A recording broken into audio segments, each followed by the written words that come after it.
memang ketika kita melihat ke belakang bahwa pada Pilpres tahun 2014 itu Jokowi sama Yusuf Kala itu menang dengan suara 66,55% di Jawa Tengah ya.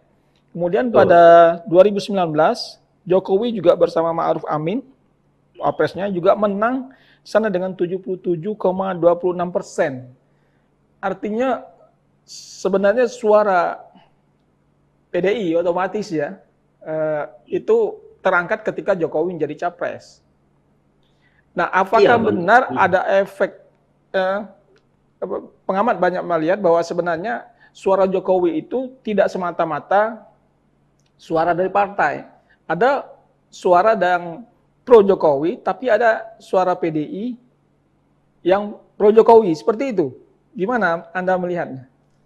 Iya Bang, itu yang saya katakan di awal tadi sebenarnya. Ketika kita komparasi, misalnya di 2004-2009, pada waktu itu PDI Perjuangan punya calon sendiri gitu, bahkan ketua umumnya. Gitu. Akan tetapi mereka tidak bisa memenangkan pertarungan di Jawa Timur dengan selisih suara yang cukup signifikan menurut saya. Di 2004 setengah juta dan 2009 itu sekitar 2 juta sampai 3 juta.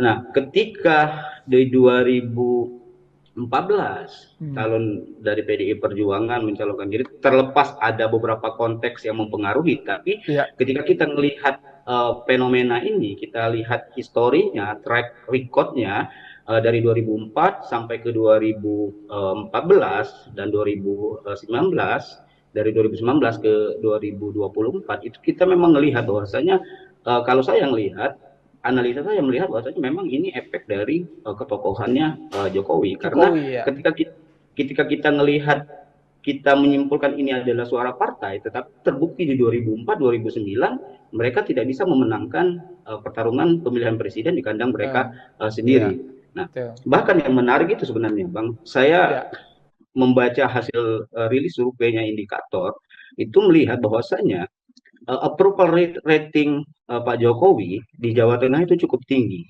Dan ketika itu di cross tab, itu data ini di cross tab dengan pertanyaan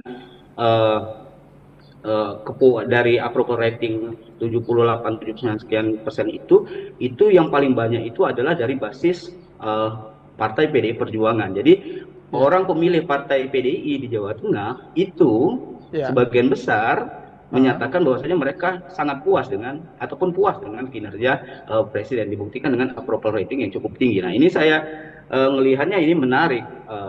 Ada segmen-segmen tertentu di kubu PDI Perjuangan ataupun minimal ya. Oke lah, misalnya kita katakan kalau misalnya kader-kader militan ataupun kader individu-individu masuk dalam struktural partai ini mungkin agak sulit untuk berubah pilihan misalnya. Tapi kan terbukti juga kemarin kan beberapa orang struktural, kader-kader militan juga pindah seperti itu kan, Bang. Nah, tapi orang-orang yang hanya suka ataupun simpatisan dari Partai Demokrasi Indonesia Perjuangan ini masih sangat rentan, masih sangat cukup lebar peluangnya untuk ditarik oleh Jokowi untuk memilih pasangan yang dia jagokan, dalam hal ini ya Prabowo dan Gibran ya. Karena kita sekarang kan tidak bisa lagi menutup-nutupi karena memang signalnya Jokowi itu sudah berada di belakang Prabowo dan Gibran. Kira-kira seperti itu, Pak. Download Tribun X sekarang. Menghadirkan lokal menjadi Indonesia.